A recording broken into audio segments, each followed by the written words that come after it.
ছায়ার মতন রয়েছে ছোট্ট বোন স্রোত। মিঠি ছোড়া ধারাবাহিকে স্রোতের প্রশংসায় পঞ্চমুখ দর্শকরা। এরকম চরিত্র সত্যি কম দেখা যায় বলছেন নেটিজেনরাও।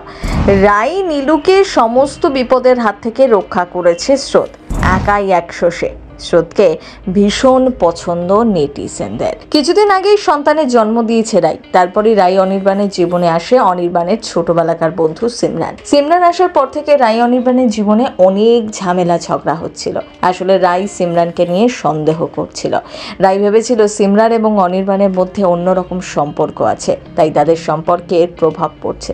আর খুব স্বাভাবিকভাবেই রাইয়ের মানসিক পরিস্থিতির কারণে তার মেয়ের সঙ্গেও খারাপ ব্যবহার করে রাই, যার কারণে রাইকে ভুল বুঝে দূরে ঠেলে দেয় অনির্বাণ। সময়ের সাথে সাথে সকলেই বুঝতে পারে সিমরান আসলে অনির্বাণের শুধুই ভালো বন্ধু। রাই অনির্বাণের মাঝে কোনো রকম দূরত্ব তৈরি করা তার উদ্দেশ্য নয়। সে খুবই ভালো একটি মেয়ে। প্রথম দিকে সিমরানকে ভুল বোঝে স্রোত, তাই তার সাথে অনেক খারাপ ব্যবহার করেছে। কিন্তু ধীরে ধীরে সিমরান যে ভালো সেটা বুঝতে পারছে সকলেই। সিমরান সম্পর্ক ভাঙতে নয়, গড়তে এসেছে।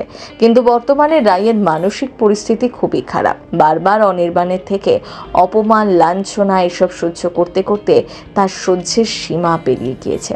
বারবার এভাবে অপমানিত হতে হতে রাই বিপর্যস্ত হয়ে পড়েছে, যার জন্য একজন মনোবিদ রাইয়ের চিকিৎসা করছে। রাইয়ের এই কঠিন পরিস্থিতিতে সব থেকে বেশি তাকে সাপোর্ট করছে তার ছোট বোন স্রোত যেভাবে নিজের দিদিকে আগলে রাখছে, তাকে যত্ন করছে, সুস্থ করে তোলার চেষ্টা করছে, তা দেখে সত্যি দর্শকদের মন ভরে গিয়েছে। বড় দিদির পাশে বিপদের দিনে ছোট বোন যে এভাবে ঝাঁপিয়ে পড়বে সেটাই কাম্য। আর ঠিক সেভাবেই ছোট বোনের দায়িত্ব পালন করছে স্রোত। রাইয়ের খারাপ সময় তাকে আগলে রাখছে, যত্ন করছে। রাইয়ের মন মেজাজ সবসময় ভালো রাখার চেষ্টা করছে। এমনকি অনির্বাণ যে ভুল করেছে, রাইয়ের সাথে অন্যায় করেছে, সেটারও প্রতিবাদ করছে। স্রোত কাউকে রেহাই দেয় না, নিজের স্বামীকেও না।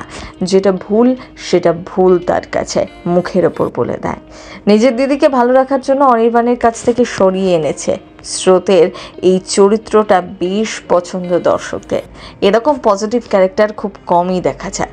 ধারাবাহিকে স্রোত চরিত্রে অভিনয় করছেন অভিনেত্রী স্বপ্নীলা চক্রবর্তী। সত্যি তার অভিনয় মন ছুঁয়ে গিয়েছে দর্শকদের। বারবার দর্শকদের কাছে চরিত্রটি প্রশংসা পাচ্ছে। তবে মিঠি ছোড়ার জার্নি নাকি শীঘ্রই শেষ হতে চলেছে। তখন আপনিও কি মিস করবেন স্রোতকে? স্রোত সার্থকের প্রেমের গল্প আপনার কেমন লাগে? কমেন্ট বক্সে লিখে জানাতে ভুলবেন না। সিনেচক্র ব্যুরো।